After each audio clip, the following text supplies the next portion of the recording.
Hi, everyone. Good afternoon, good morning, good evening, depending on where you are. My name is Wendy Cadge. I'm here at Brandeis University and thrilled to welcome you to this webinar put together by the Transforming Chaplaincy Project and the Chaplaincy Innovation Lab. We have a set of wonderful guests for you today. Laura Kowalczyk, who is a VP at the University of Alabama at Birmingham, in Birmingham, Alabama. Ben Schaefer, who is the Spiritual Care Manager for the Northern and Western Ministries of Ascension in Michigan. Kelsey White, who is a chaplain with Norton Healthcare in Louisville, Kentucky. George Fitchett, who is the Director of Research and one of the founders of the Transforming Chaplaincy Project at Rush University. And Antoine, who is a Research Associate at Brandeis University and next month will be a PhD student in Sociology at the University of California at Berkeley. So we're really happy today to talk with you about what we learned over the last year in this study of how healthcare executives think about chaplaincy and its value. And Asia is going to start us off. Great. Welcome, everyone. I'm going to begin sharing my screen. We have a PowerPoint presentation prepared for this. Great. So to kick us off, I'm going to do just 2 seconds describing the study, and then I'll hand it to Wendy to give a little background. And so to begin, spiritual care and healthcare, identifying decision makers' perspective. It's a study designed to understand how healthcare executives understand and value chaplaincy and spiritual care within their hospitals. We were very excited to begin the study about, I guess, a little over a year last year. I'm going to have Wendy just give a little bit of framing information as I go to the next slide. Perfect. So this is a study about how healthcare executives think about chaplaincy and spiritual care, and it's an attempt to begin to understand demand. So much of our attention to chaplains and to spiritual care providers is on supply, how they're trained, what credentials they need, how they spend their time. What we want to know is who needs, who responds, what the sort of demand side of this equation looks like. And more importantly than that, for this study, how people who are making decisions about resources understand demand and make those resource decisions. So this idea came out of the work that George Fitchett and I did together, really trying to improve training for chaplains, particularly around research, but realizing that we could help to create the best trained chaplains. But if healthcare executives don't think that they're worth their dollars, we still have a problem. Asia, you want to go to the next slide?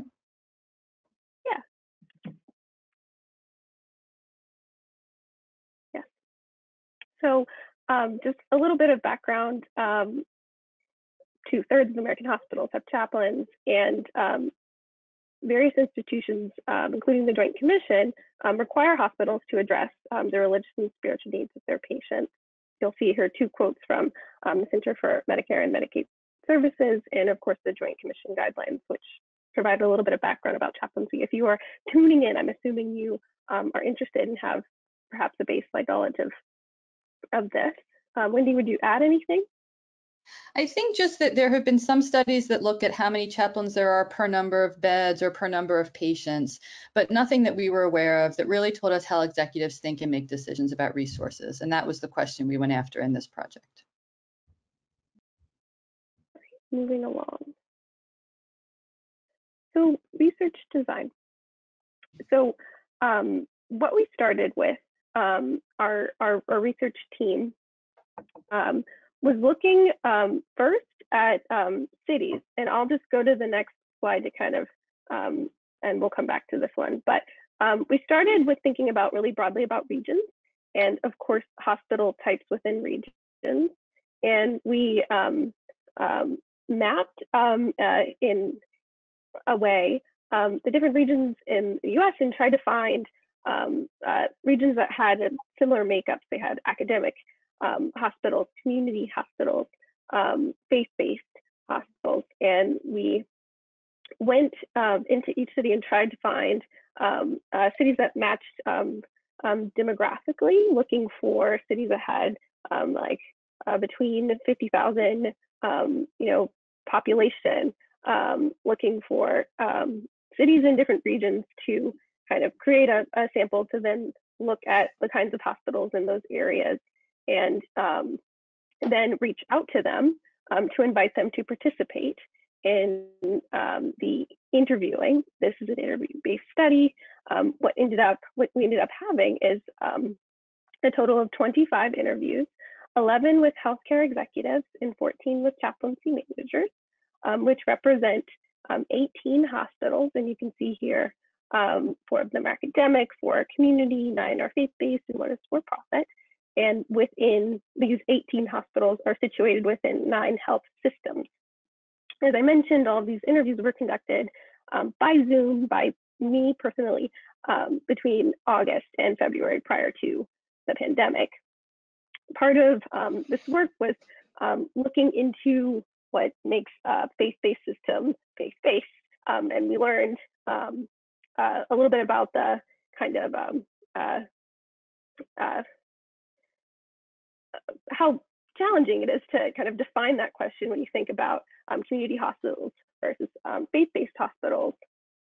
And the process of interviewing folks is we first reached out to chaplaincy managers and had background interviews with them, and then asked them to reach out to their executives with whom they work, who supervise them, and moved forward with the interviews that we got an affirmative response for. So that's a little bit on the research methods. Wendy or George, do you want to add anything here before we move on? I think that's great. We picked 3 regions because we thought the demographics of the region might influence how decision makers allocated resources. We didn't actually find that to be the case. We don't really have enough data. So we're not able to make any claims there, but that was the thinking behind it. I think we can go to the findings. Great. So moving forward, some key findings about value.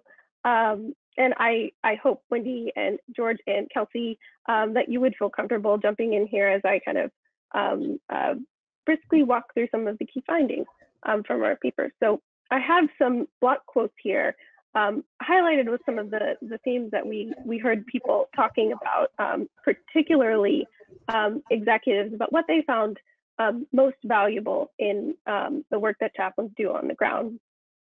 One of the key themes that kept coming up was that chaplains and spiritual care providers, it seemed that executives were aware that in relation to the work that clergy do, chaplains are trained in a clinical environment. They hand off and they know about the complexities of working within a hospital, and that to them was a very important value add of the work of chaplains. In addition to that,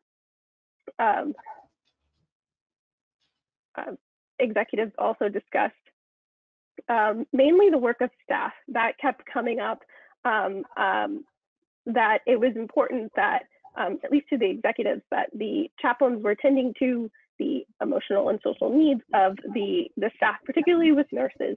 And some of them did link the work with that spiritual care providers do with staff to turnover, thinking about it in their minds as spiritual care being particularly helpful to the staff as well as the patients and the families. That was always present in interviews. It was also just interesting to see that staff care was elevated. And also, many executives mentioned like a laundry list of different kinds of programming and initiatives that chaplains led or co-sponsored with other departments and programs as important, again, aligned with the staff theme for refilling the buckets of the staff on different teams. Another set of conversations that I saw coming from the data related to how chaplains can work within hospital context as partners with healthcare administration as like the shifting landscape of healthcare continues. It was before COVID, so it was a very I imagine like different results would happen now, but pre-COVID we were hearing about from the executive perspective, chaplains being partners, chaplains kind of being the mission holders of their hospitals or their health systems.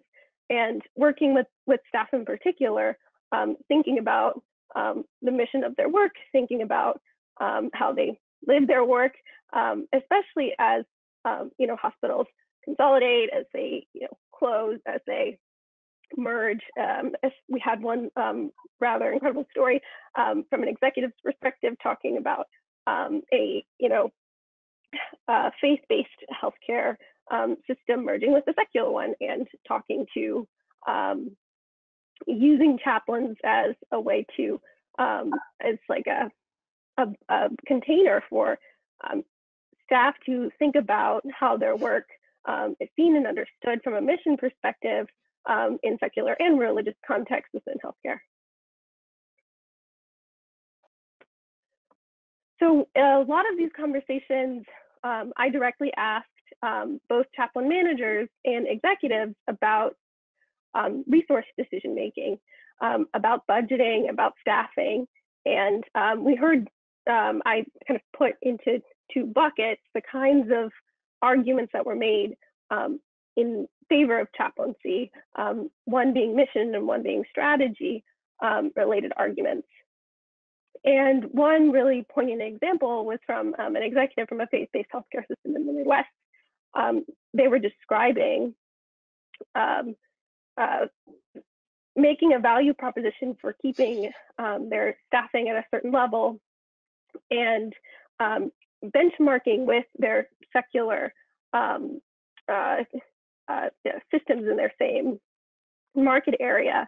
And what I highlighted here was in the voice of an executive talking to the person that signs off on their budget, saying really clearly, making a compelling argument that they can't stand up and honestly say, like, the differentiator in this case is spiritually centered holistic care if their secular competitors are staffing at a higher level than their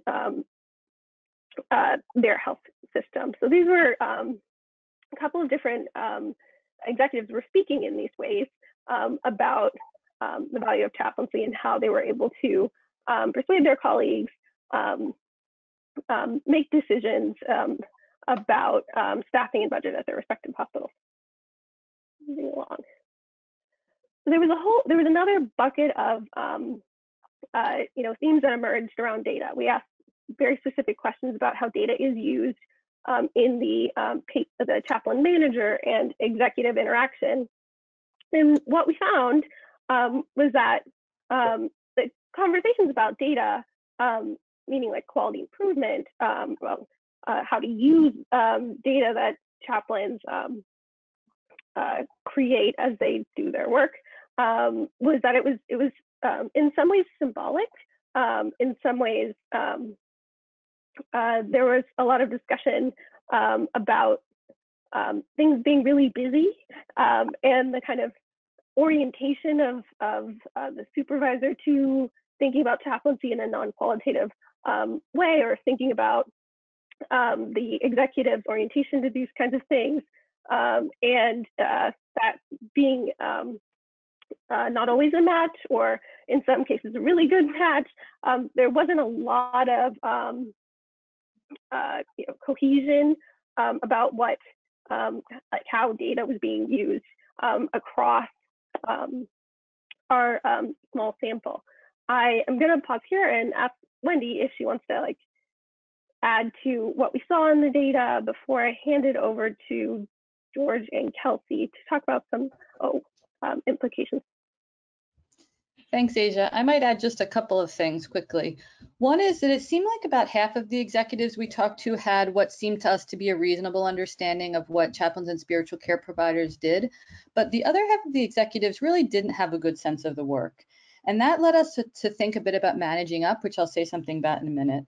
The second, as Asia indicated, one of the most surprising findings was how much all of the executives spoke about staff care. And I think that we know that the business model for chaplaincy and healthcare organizations isn't really clear, right? So can chaplains get the most, quote, bang for their buck by supporting staff and enabling staff to do better work or more work with patients, or by supporting patients? And it was interesting to hear the executives really emphasize the staff part of that. The third is this piece about data, and I'm going to write a blog someday called Data is Not Symbolic. So we asked a lot of questions about whether executives and also the chaplaincy managers gather data about what chaplains do.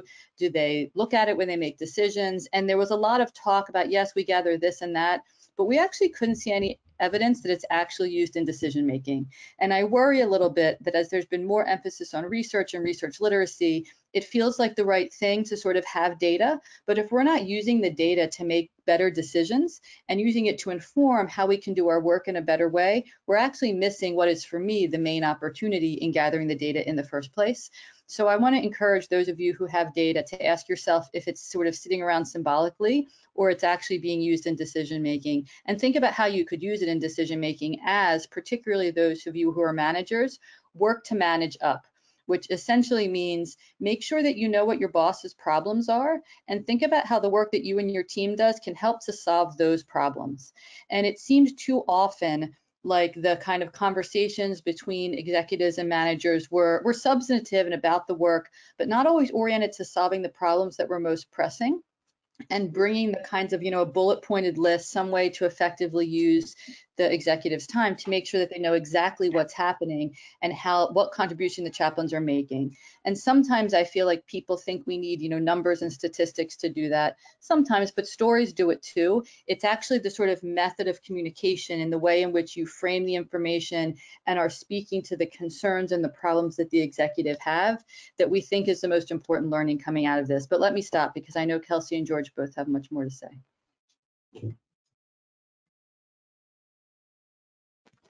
So I think I'm right with Wendy in terms of the implications that we thought of. We really looked from the executive point of view or the administrative direction, as well as from the implications for chaplains.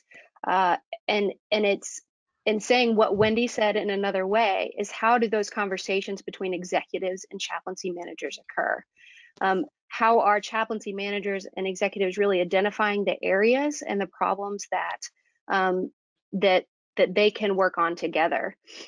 So in terms of the executives, how can they identify those areas for chaplaincy managers to then say, okay, these are the data points that I can start to pull or put together to be able to see how we contribute or how we're part of this. How do we help these areas and these challenges that you're facing? A lot of these executives named mission and strategy as part of the reason for providing chaplaincy services. And at the same time, they named areas such as, acuity, patient volume, changes in funding strategy that make staffing decisions, but chaplaincy staffing decisions were just kind of maintained. And there wasn't there wasn't a connection or a clear connection between how these executives saw chaplains in terms of informing staffing decisions, and reminded us that there aren't any national benchmarks for how hospitals, and it was evident in these interviews, how hospitals really determine chaplaincy staffing. I think, as core to the part of who chaplains are is those direct conversations and those hard conversations. That's really something that can be carried into conversations with executives. We know that who the chaplaincy manager reports to in the organization matters. But how that conversation occurs and how those direct conversations happen as to what is it that you're struggling with as an administrator? These are the areas. Okay, what types of data can I get from you to help me see how chaplaincy is integrated into this larger system? I think that the spiritual care managers really have a big role, an important role to play when it comes to not just maintaining what they collect as now we have data, but showing how that impacts executive decision making. And I'll turn it over to George. Hey, thanks, Kelsey. I want to begin by emphasizing that this is a pilot study and therefore it has a number of limitations. And so there's a way in which talking about implications of the findings needs to be done very modestly, because the findings from the study are really preliminary, right? So first time we've ever had a chance to talk to healthcare executives about what they know and value about chaplains. We talked to 11 healthcare executives, and about half of them were actually in faith-based health systems. So, it makes you think, well, is 50% of the healthcare in the United States done by faith-based health systems? Actually, it's not true. It's actually a much smaller percentage than that. But because of the 3 cities that we wound up selecting, it turned out they had a fair number of faith-based hospitals. So we have an overrepresentation of the perspectives of executives in faith-based health systems, which begin with mission to kind of care for the whole person, including the spirit of the person, in a way that non-faith-based healthcare systems don't always have as part of their core mission. And so I think the role of the spiritual care manager in those systems is different. And I think part of the limitation of this study is we've actually overrepresented what's happening in the faith-based health systems. And it's the first effort. It needs to be followed up with multiple studies and much larger studies, including studies that would include a larger proportion of healthcare executives who are not in faith-based healthcare systems. Another limitation is actually we ruled out all the specialty hospitals. So, we ruled out any government-operated hospitals. So the ways in which the job of managing spiritual care in all of those contexts is unique. We had to start someplace. We had to be focused. We couldn't expand and include that. So we have to understand, I think, the limitations. I want to talk about 2 of the implications of the study, though. One is, our finding that in some cases, healthcare executives had limited understanding of what the spiritual care department was doing. And so how do chaplains educate healthcare executives so that they have the kind of information that they need to understand the services spiritual care department's providing and to make the best use of those services in their organization? You have to imagine, that when healthcare executives do their health systems management program, they're not doing a 3-hour course on spiritual care. It's just not part of their education. So where is it that they're going to learn about this? They're going to learn about it in part through their experience with the spiritual care manager, their spiritual care department, but the kinds of conversations that can go on are often very focused, and so they're not broad-based. So how do we provide realistic and effective education for healthcare managers who are supervising spiritual care departments? When we created the chaplaincy case study research, part of the argument we made for the chaplaincy case study research was that case studies would be an ideal way to help non-chaplain healthcare colleagues understand the depth and the richness, the complexity of the spiritual care being provided by the chaplains in their organizations. So, Ben, what's the next opportunity? You give Laura 2 volumes of chaplain case studies, and you ask her to read 19 case studies and get back to you about what she's understood about that. That may not be realistic. Maybe Laura has time to read 1 of them, maybe 2 of them, maybe 1 a year, maybe 1 every 6 months. So the case studies may not be as effective a way to educate healthcare executives as we thought they were going to be, but we're probably not utilizing them as much as we can. We could begin to kind of, give examples to our healthcare executives and see how they respond to them and whether or not those case studies help them learn. But I recently, people who live in the social media world and the tech world tell me that videos are actually pretty important and that folks learn a lot by looking at short videos.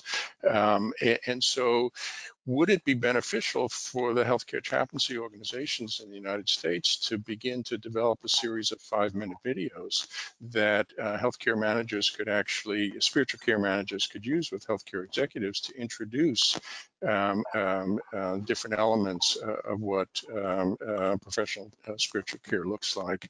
And part of why I thought about that was that about 5 or 8 years ago, our colleagues in spiritual care in Belgium actually created several short videos to use with the National Assembly, who was funding some aspects of healthcare and spiritual care, and they wanted to kind of help the National Assembly understand some of the complexity and depth of spiritual care. And so they made very effective use of professionally developed videos. And so is there an important strategy here for our professional chaplaincy organizations to begin to think about developing a series of professionally developed videos that can be helpful here. The last thing I'm going to say is that a lot of the people who become managers of spiritual care departments became managers of the spiritual care department because they were good chaplains. And that happens in a lot of different departments within healthcare. Good occupational therapists become the manager for occupational therapy, et cetera, et cetera. But being a good chaplain may not necessarily mean you have the skills to be an effective manager of spiritual care. And so how do you learn to be an effective spiritual care manager? Up until now, it's been kind of trial and error. Some organizations do have an orientation program for new managers within their organization, but many don't. So managers are kind of left to do that by the seat of their pants.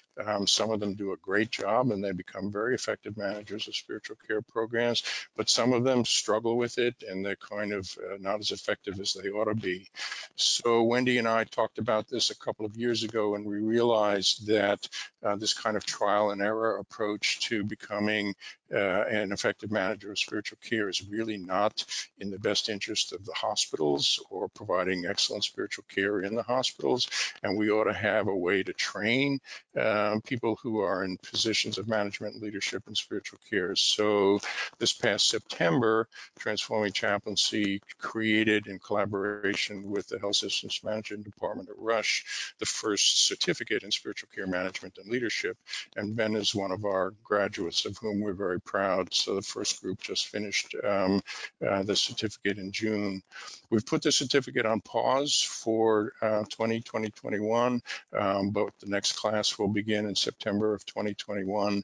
And you can go to Transforming Chaplaincy's website to get more information about that and to raise your hand so that we can save you a seat for the next class. Because we think that high quality spiritual care for patients, families, and staff depends on high quality spiritual care managers who can translate the important work that chaplains do into the mission and values and goals of the healthcare organizations in which they work. Time to take a breath. Laura, I'm going to pass the mic to you. Okay, great. Can you hear me okay? Yes. Stop sharing. Good. So I have to chuckle a little bit that I have 5 to 7 minutes to talk about one of my departments that is incredibly critically important to me, but I will do my best to stay within my time frame. I also want to point out that Alabama is actually ranked as one of the top, if not the #1 most religious states in the United States. Of the 10 most religious cities, 5 of them are in Alabama. And so I think in part, perhaps this gives us a bit of a leg up when it comes to really discussing the importance and the critical nature of having a very strong chaplaincy within our hospital. We are not a faith-based hospital, and we are an academic medical center as well. So some of the points I thought I would discuss, I really enjoyed reading the research. You all did an excellent job. I do not naturally come by leading a chaplaincy department or being the executive responsible for it. Here at UAB, I am so fortunate to have responsibility for a multitude of these support services areas for the hospital. And why I see this as absolutely critically important. We are not revenue generating generally in the support services area. So when you all talk about the value and using data, you are absolutely correct that as an executive, I have to be mindful of the economics around all of my departments. And it is difficult to apply data to a department that traditionally has more of what we call in the executive speak, those soft benefits, right? Those very non-economically but tangible benefits we know. And so I wanted to share with you all what I have done. When I was asked to lead the chaplaincy department, which we have 29 chaplains, we also have a residency program at UAB. So again, we train academic, we train clinical chaplains here, a very robust program, 5 to 7 residents a year. Use them just throughout the entire organization. So I thought I would share with you all that I had to go into my own educational realm on the department. I did not come to it naturally. I did not know much about it. I had wonderful educators on my management team, chaplains, as well as leaders that I'm sure Ben is going to also speak to in what he's doing a bit later. So what I share with you is that I feel that it's my job to be the advocate for the chaplain department at the highest executive level. And what I did is I spent a year actually having my chaplains come with me to all of our executive realms and to do what I call a roadshow, educate the organization, educate the executives, educate the leaders. You all are absolutely correct. You don't need to educate the nurses on the value of the chaplains or the staff. You don't need to really educate many of our patients, quite frankly. They get it, they know it, and as in a very religious environment in the Deep South, our patients absolutely embrace our chaplains and our spiritual care here. So how do I know that? I know that because we call through, for instance, all of our patient experience data. We try to use AI to call out any comments around spiritual care. As you know, we don't ask that question in our patient experience database, but we certainly get the comments and we try to call through that. We have actually very much, I want to share with you some of the economics. We have actually broken down our chaplains' time into service minutes. We apply a productivity percentage. We apply it to the annual salaries, and we really come down to sharing with our executives. And anytime that we need to look at growing the department, adding FTEs, changing support levels, we can get it down to the dollar economic value per service unit of these individuals. Now, I will tell you that sounds quite cold. It's not intended. We're going to match that always with what we see as their absolute need to supplement our accountable care teams, our population health initiatives. We have support teams that now they are driving, our chaplains are driving to look at readmission rates in certain areas of hospitals. That's a huge economic benefit to the hospital. So I could talk about this all day. I'm very, very passionate about it, but it is not a simplistic area to lead. And anyone that thinks that it is, or any executive that thinks that it is, I think that they need to spend a little bit of time with their chaplains. And I will tell you that I participate once a month in all staff meetings. I meet with the residents here twice a year, and I go to their graduations and participate in that.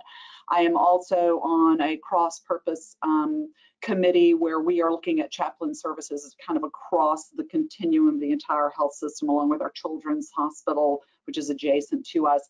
So for me, I'm very active because I am the advocate. I am the one that needs to assure that when we look at budget issues, we just all went through COVID, every healthcare system is looking at the economics.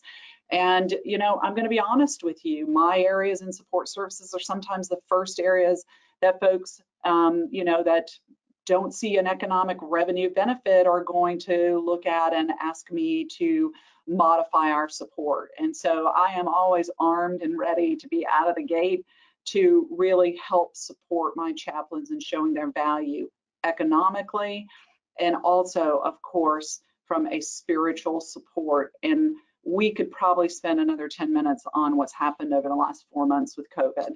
The value has shot up, you know, and I think that we are working very diligently on how we also wrap the COVID care, telehealth, using telehealth to help communicate. All of those things have really highlighted the chaplaincy. So I'm going to stop. I think I went outside of my 7 minutes. I'm sorry, Ben, but I'll hand it over to Ben.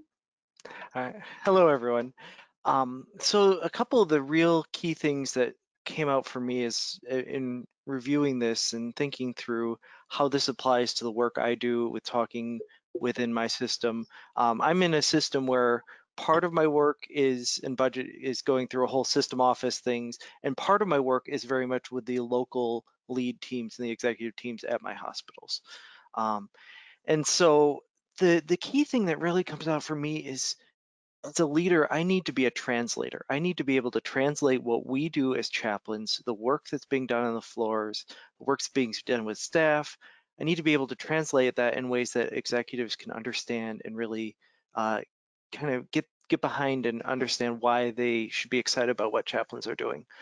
So the key theme for that for me is this need to make sure spiritual care is embedded in as many levels and culture in the system of the hospital as possible.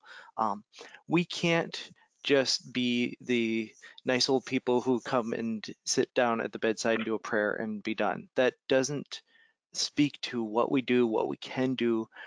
That's certainly a part of what we do. But we need to be able to do this. The code switching is one of the ideas here of being able to jump between the spiritual theological side of things and the medical side of things. So I'm a big proponent of medical literacy being important for my chaplains to understand what's going on. You have to be able to sit down at a table for an IDT or for a huddle or something and make a medical joke and not have it flop. That's important for me, for my teams to understand that and be able to engage in that banter, to really be seen as embedded and connected with the team. Getting on committees. I've really pushed for every one of my chaplains to be on at least one committee somewhere within the system, so that they are connected, that they're understanding what's going on, and that the people who are leading those committees see chaplaincy has a voice, spiritual care has a voice that is beneficial and helpful to areas in the system that normally wouldn't be top of mind of places where chaplains play part. So, you know, like our trauma team, our trauma, you know, like emergency response teams, ICU quality teams, all those teams like that, that maybe not necessarily your first go-to place where chaplaincy fits, but it also gives you an opportunity to have that voice. You have to be able to speak to how spiritual care aligns with the mission, vision, and values of your organization. And that's where everyone thinks of it first. But you also have to be able to speak to how your work as chaplains in spiritual care aligns with the strategic goals of the hospital or the health system.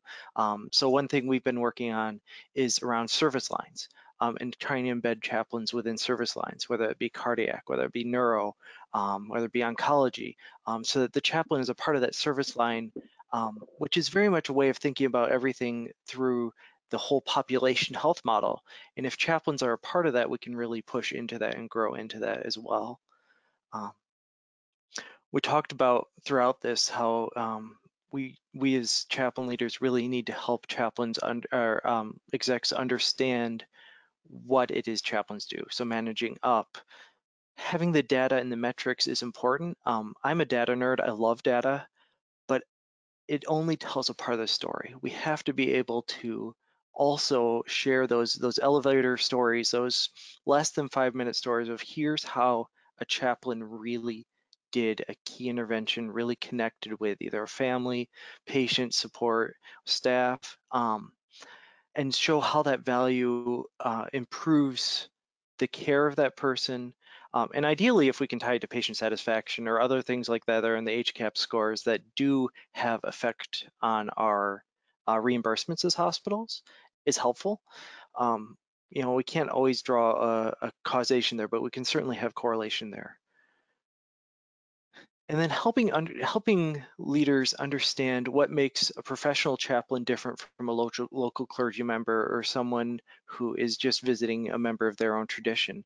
To understand why it is so valuable to have professional chaplains working within your institution as a part of the care team.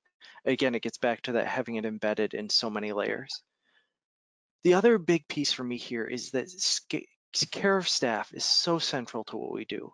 And if we're not telling that story, we're not able to really tell the full story of what chaplains do.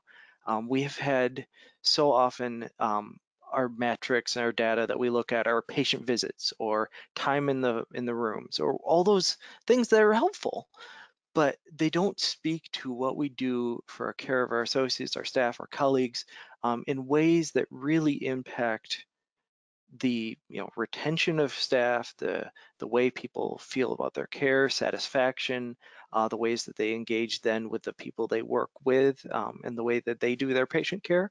One of the quotes was about refilling the well. That's something we can do a really good job of. And if we're not telling that story, we're missing out on a big part of what we do.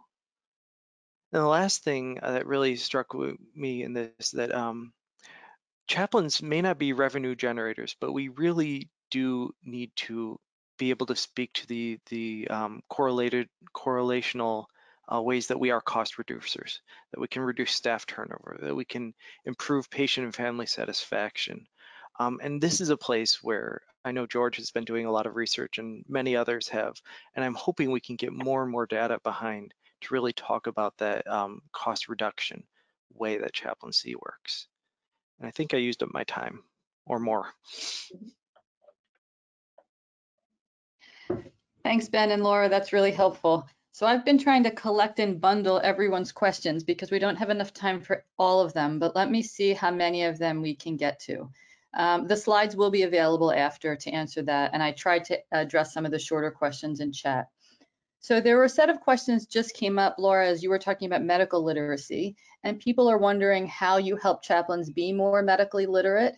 Are there approaches that are useful? How can you help build that literacy? Yeah, that's a great question. And there are a couple of things that we have done. Of course, a lot of medical literacy is built into our clinical residency program. So very naturally, it comes with anyone that comes into the department is ingrained into that type of education.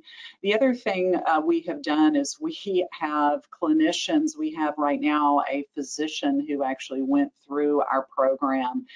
He has been invaluable in supporting our chaplains in more around the medical literacy involved from a clinician's standpoint. I think that Ben's comments relative to embedding our chaplains in as many committees as possible also has expanded that literacy. We do that here as well. I mean, quite frankly, I think I'm wearing out some of the chaplains because I volunteer them probably out of all of my areas more frequently because they have such an importance. I mean, literally accountable care teams discharging patients and getting them out of the hospital. Would you think that a chaplain should be in that? Well, absolutely they should be, because they need to be having the conversations on what is the plan for that patient when they leave the hospital for that type of support. So they are, I think that embedding, just again, as Ben has done with his group, has been invaluable in increasing that literacy. Thank you. That's really helpful. Also, a set of different questions about measurement. So questions directed to the administrators about, what is it that the hospital, that the executives really want to see? Is it quantitative data? Is it qualitative data? And then concerns from other chaplains that are worried that the keeping of these data can lead to inaccuracies and oversights, a lack of understanding of what chaplains do. I don't know if anyone in the group wants to speak to the challenges of data collection and measurement and what executives really want, which I suspect is lots of things all mixed up. I'll take a stab at that. I think for me, it's finding this balance of qualitative and quantitative. That we can't, if we're trying to tell the story with just qualitative or just quantitative, we're not able to fully give the picture of what's going on and how chaplains are impacting what's going on. Because I think there is a lot of good data out there, hard numbers that help explain this. There are some starts of looking at how that works with staffing models and things.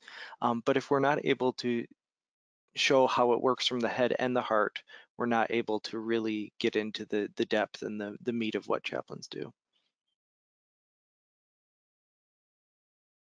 Anybody else want to take on the challenge of measurement? Kelsey or George? I think just one thing to say about that, and that is that as a profession, we're not clear we're measuring the right things. So the easiest things to measure are productivity. The harder things to measure are influence of chaplain care on outcomes. And as a profession, we're, as I think, folks recognize, we're kind of in the early days of identifying the right outcomes and finding the best ways to measure them. Wendy, to go back to your interest in the demand side, I mean, we are making progress around measuring spiritual distress and spiritual need in different clinical populations, but most of that work has been done in a research context and it hasn't been translated into the clinical context. But as chaplains explore working in new areas that they haven't worked in before, particularly in the outpatient areas, it's essential for us to provide ways for our clinical colleagues in the outpatient context to identify who's most in need of spiritual care and to make those referrals. So we're making some progress in that research, but again, in the big picture, we're still in early days. But we're having a lot of fun doing it. Yeah, could I add to that? I alluded to we got stopped by COVID, but we are in the throes of trying to connect the chaplaincy support teams post-discharge to readmission rates. And we actually do have a case study that we used in what I called my roadshow to highlight a patient who had actually stayed out of the hospital for a year and showed how that chaplaincy support post-discharge connecting with that patient actually potentially kept her from coming back and being readmitted. So, and it was kind of our first foray into trying to do that connection, George, between really some hard data around the impact truly of spiritual care on outcomes, on patient outcomes, and readmission as economics as well. Yeah, let me just actually say to Laura, we've got to get that case published. So when we're done here, let's talk about working together with you and your chaplaincy colleagues, because more and more spiritual care departments are getting involved in the kind of community wellness and what does it mean to identify patients who are at high risk of readmission and figuring out the appropriate ways in chaplains can intervene to help them avoid readmission. But we don't have good quantitative data, and we don't even have good anecdotes. So if in fact you've got a nice case study that describes how it happens, it would be a benefit for all of us actually to have that published and be easy to do. So we'll talk. Love to do that. Love to share that. Yeah. I wanted to make a comment also on the fact that measurement is scary, not the actual act of trying to measure, but there are many department directors who are afraid to try to measure because what if it doesn't show? What if the study doesn't show that the department is having an effect?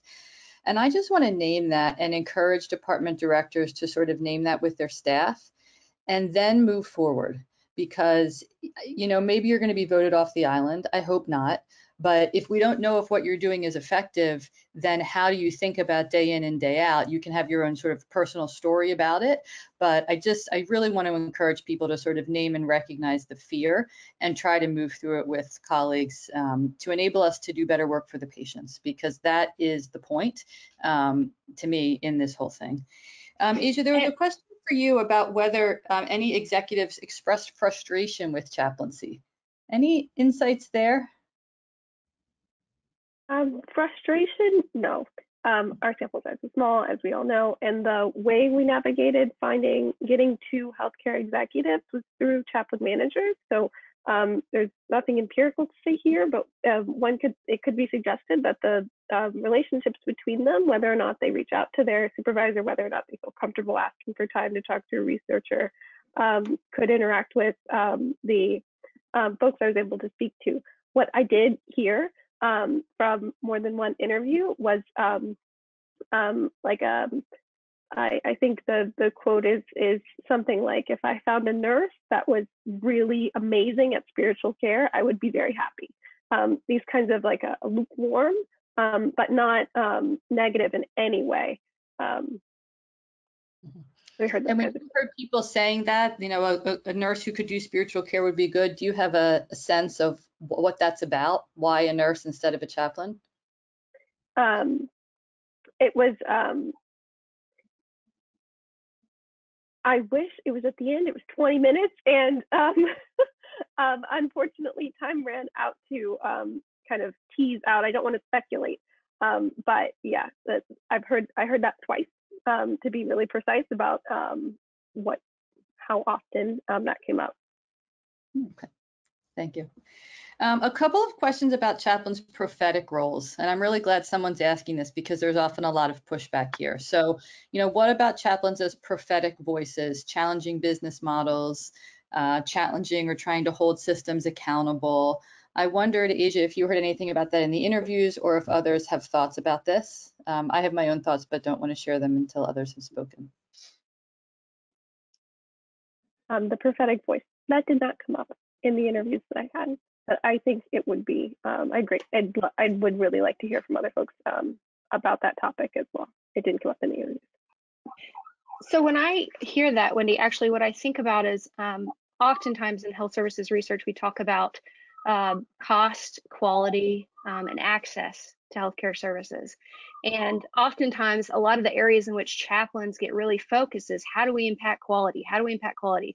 Meaning satisfaction, readmissions rates, things like that. But if chaplains in a way could frame their argument as an access argument instead of a quality argument, talking about equitable access to a type of healthcare services that contribute to well-being, I think it would just add and strengthen a layer of argument for our care. So we know that research that people want spiritual care. They identify with a religious or spiritual identity as a core part of their well-being. It impacts quality of life. And so the fact that chaplaincy services cannot penetrate as deeply as they want in hospitals, as well as the fact that not all hospitals can offer chaplaincy services to the same extent, speaks to an inequitable access to a type of healthcare service.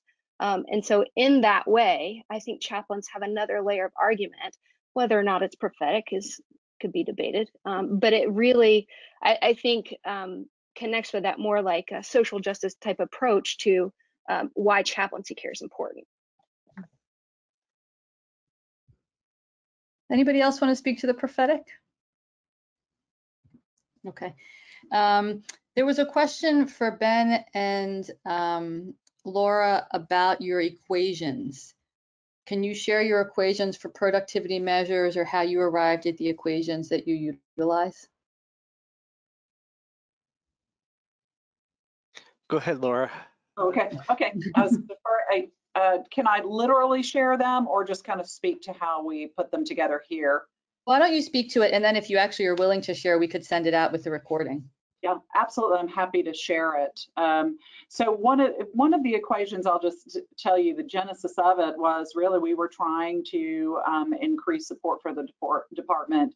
And we had done an analysis really on what is the appropriate FTE that we need that would be the most economically sound and give us the broadest and expansive level of coverage due to some additional work that the chaplaincy services had taken on, which specifically was advanced directives, all the advanced directives in the entire facility, without increasing our number of FTEs. We also put a proposal together for a particular type of chaplain, which would be at a certain salary and benefit level that was a little different than a staff chaplain.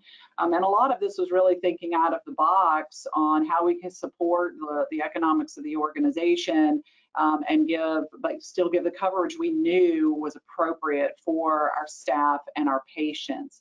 And so literally, I alluded to it.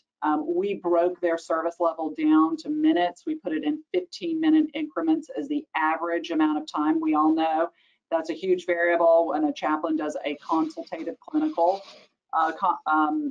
visit with a patient, but we had to start somewhere. And then we literally took the average productivity rate. Our productivity is much higher than what we even used, and applied that and applied the salary. And then we also had to apply the Medicare reimbursement, some tuition reimbursement when it came to this particular residence program. So I know we don't have much time. I think we're at the end of time, but I'm happy to share literally the numbers and what that looked like. But it was a fantastic argument for you are going to get a huge bang for your buck economically, and here's an expansive coverage that we believe should be and can be provided to increase and support what the organization is asking that we do around ethics, advanced directives, some other elements that the chaplains were providing services in. That's far more robust than what we've been using, so I'll leave it with that. Okay. This has been a wonderful conversation. There's about 20 more questions that I could ask from the chat box and the question box, and we're just out of time. So, George. Yeah, Wendy, I don't want to take it away from you, but as we wrap up, I want to remind people that there's 2 publications from the project. One is under review and another one will be submitted. And want to kind of just congratulate Wendy, you and Asia for the hard work you guys did. You created a great study, given us a great start to try to understand the important conversations that need to go on between chaplains and their executives. And I really appreciate the good work. Thanks, George. And really, most of the thanks goes to Asia, who made more telephone calls than you can even imagine. Especially trying to get the executives on the phone was very challenging, and she did an amazing job. So there's actually a 1-page summary about the findings that we'll give to Michael to send out with the video and any handouts from this webinar. We'll let you all know as the papers are published. A reminder that there are 2 more webinars coming up August 12th and 13th. We have a bit of money from the Henry Luce Foundation. They asked us to please help get funds to frontline chaplains who are in need in the midst of the double pandemics of COVID, and again, a reminder of racial inequality in our country. So there will be a Q&A about those grant opportunities on August 12th at noon. I think Michael's going to put the call as well as the registration in the chat box. And also that week on August 13th, there'll be a webinar about trauma and spiritual care. We're getting ready to release from the lab a new ebook that Shelley Rambo has done an amazing job with colleagues on about trauma, particularly in the current moment. So thanks again for being with us. We're always happy to hear your feedback, and to all of the panelists, we're really grateful for your time. Thank you, thank you, thank you.